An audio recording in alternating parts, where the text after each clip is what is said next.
আমি শুরু করি মাওলানা রুমি এর একটা গল্প দিয়ে। সে রুমি এবং বিশেষ করে ইয়াংদের খুবই প্রিয় হবেন রুমি নিশ্চয়ই। রুমি তিনি যাচ্ছিলেন, জালালউদ্দিন রুমি আপনার নাম জানেন। তিনি যাচ্ছিলেন একটি জঙ্গল দিয়ে।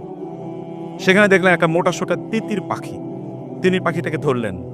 এরপর সিদ্ধান্ত নিলেন, সিদ্ধান্ত নিচ্ছিলেন তিতির পাখিটাকে কি ঝলসে আগুনে ঝলসে খাবেন নাকি এটাকে রান্না করে খাবেন। তিনি চিন্তা করছিলেন। তিতির পাখি কোনোভাবে বুঝতে পারলো যে তিনি তাকে জবাই করে খাবেন, কিছু একটা প্ল্যান করছেন।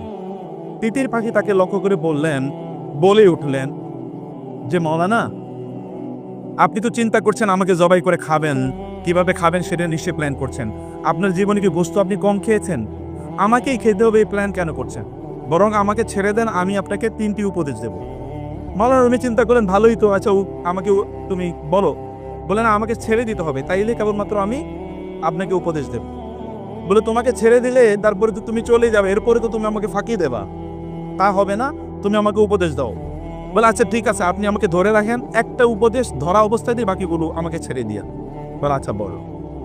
বলে প্রথম উপদেশ হলো, তোমার বন্ধু বান্ধব, আত্মীয় স্বজন, পাড়া প্রতিবেশী, পরিচিতরা তোমার কোনো ভালো কাজ দেখলে, আপনার কোনো ভালো কাজ দেখলে তারা হতে পারে আপনাকে বিভিন্নভাবে ক্রিটিসাইজ করবে, আপনাকে বিভিন্নভাবে জ্বালাতন করবে, কথা দিয়ে অথবা আচরণ দিয়ে। আপনি ওই দিকে একেবারে ভ্রুক্ষেপ করবেন না। আপনার জীবনে যে গোল আছে, লক্ষ্য আছে, উদ্দেশ্য আছে, সেটা নিয়ে আপনি কন্টিনিউ চলতে থাকবেন। তাইলে at the end of the journey আপনি সফলতা অর্জন করতে পারবেন।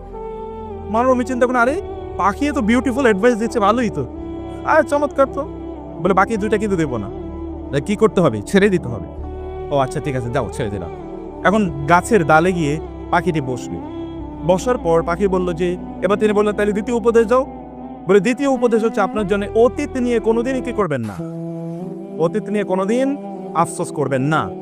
যা চলে গেছে সেটা নিয়ে আফসোস করবেন না, বরং প্রেজেন্ট নিয়ে বাঁচুন, ভবিষ্যৎ নিয়ে পরিকল্পনা করুন। যেমন ধরেন, এখন আপনাকে একটা ঘটনা বলি।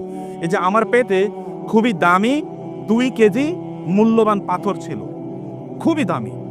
এইটা যদি আপনি আমাকে ধরে রাখতেন এবং জবাই করতেন, ওই পাথর আপনি পেলে আপনার 14 গোষ্ঠী বসে বসে খাইতে পারতো রাজার মতো করে। এই যে আপনি এটা বড় ভুল করেছেন। এটা শোনার পর তো রুমির মাথা গরম।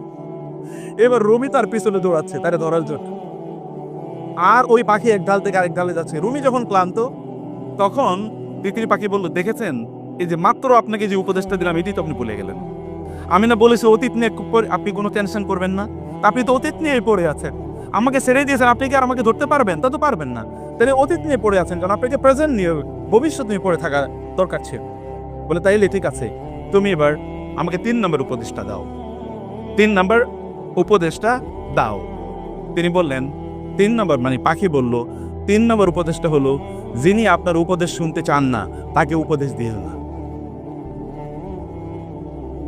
এখন বলেন আমি কি করব? আপনি শুনবেন তো উপদেশ? ওকে, মাশাআল্লাহ, জাযাকুমুল্লাহ খায়ের। এটা নাসিরউদ্দিন হুজা এক জায়গায় গিয়েছিল, আপনি জানেন তো। ওইখানে যাওয়ার পর তাকে আসলে বিপদে ফেলতে চেয়েছিল, কারণ যেখানে যান ওইখানে সুন্দর কথা বলেন তিনি, প্রশ্নের উত্তর ভালো করিয়ে দেন। তো এবার এমন প্রশ্ন করলো যে প্রশ্নের উত্তর উনি জানেন না।